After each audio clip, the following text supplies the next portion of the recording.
Welcome to Messman's Woodworking. I'm Chris Messier, also known as Messman, and I'll be presenting how to make a breadboard. You may want to pause the video here so you can write down the tools that you'll need.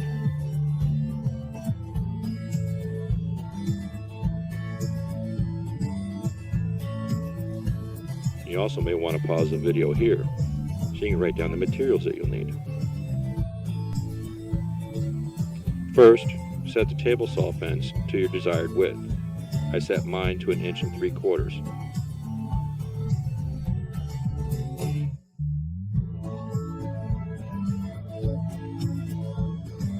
Now, ensure your blade is set to the proper depth. You'll want to just cut through the wood. I would like to note that my safety equipment has been removed so you can see what's going on. Please do not remove your safety devices from your equipment. Make sure you read and understand the user manual for your tools. And use the most important safety device we have, your brain. Remember, if it does not feel safe, or if it makes you ask a question, should I do this? Then it probably is not safe. Now, make sure you cut enough stock to make your breadboard. I needed 16 pieces at 1 3/4 inches wide.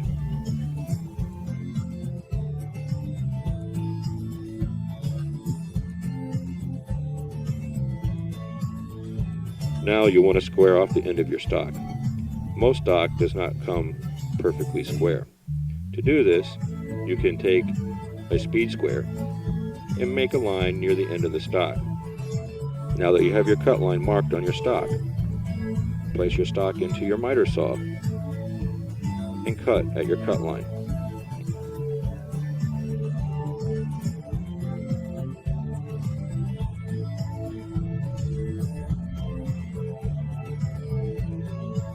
Now measure your stock to length, 22 inches in this case. Add a little extra for assembly reasons. I added 3/4 of an inch, making my mark at 22 3/4 inches.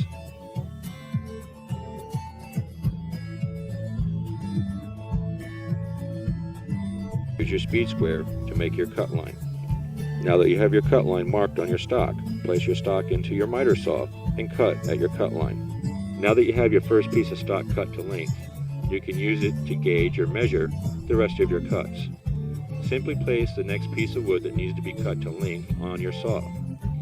Place the first piece that you cut on top of it. Using a small piece of wood to keep the ends flush, you can press them up against the saw so the first piece cut acts as a stop.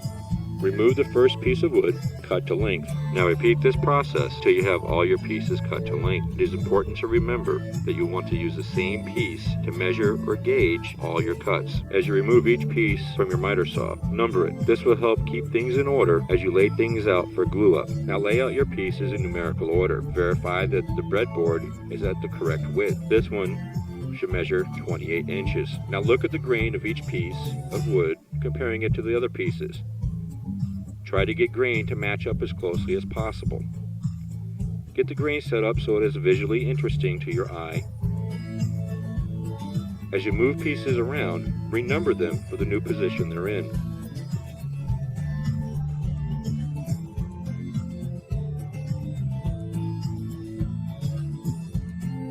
Now to assist you in the step of laying out your biscuits, clamp a straight edge to your workbench. Pull all the pieces against that straight edge and begin layout. Now that you have your stock laid out the way you want it, you will need to lay out your biscuit joints. You could measure making sure everything is perfectly spaced, or you could eyeball it like I did. Just make sure that your first and last biscuits are far enough from the ends so that the joiner cutter will not break through the end. Once you have your biscuits laid out, mark where each one will go at the top of their crown.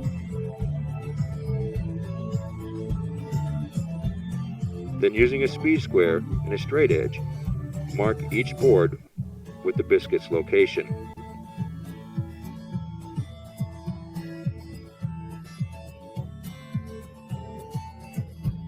Now you'll want to cut each biscuit slot. Again, I removed the safety guard to allow you to see a little better. Line up each center mark with your joiner with the biscuit location and cut.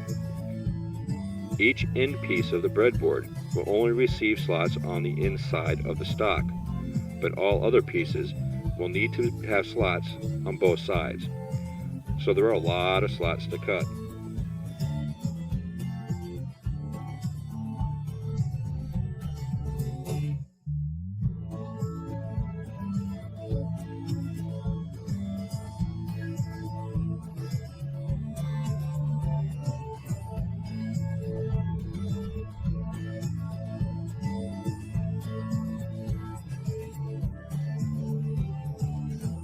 After cutting all your biscuit slots, you're going to want to plan your clamping process and to test your plan.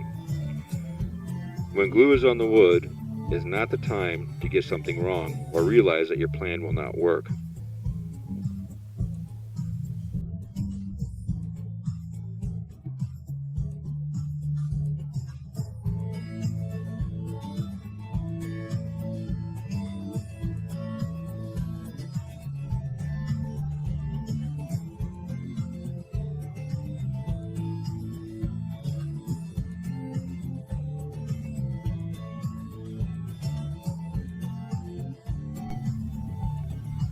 Once you know that your clamping plan is going to work, prep to do the first glue up.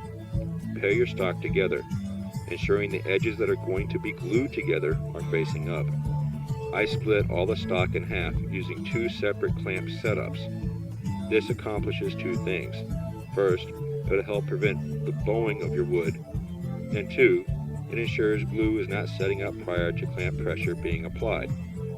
You'll want to ensure that you place glue on both pieces of wood and glue into each biscuit slot.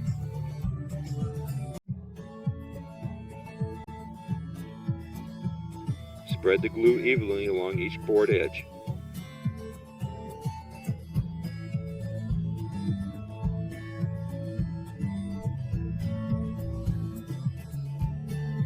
Place the biscuits in their slots. Spread or remove any squeeze out from the biscuit, and then slide the biscuits into their corresponding slots in the adjacent stock. Repeat until you finish.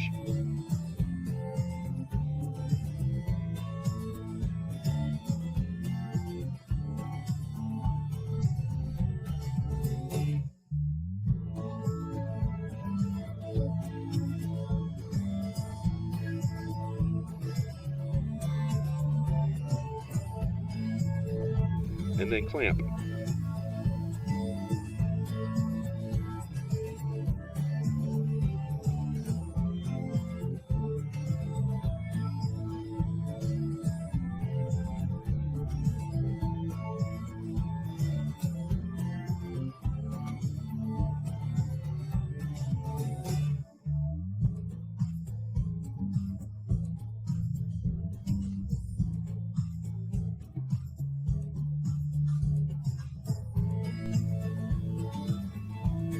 After your glue is dried, remove the clamps.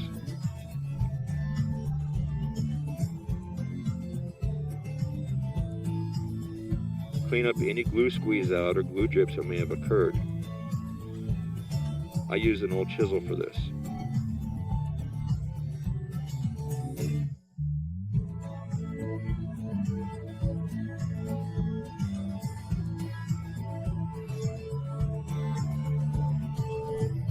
Now plan, prepare, and complete your final glue up process.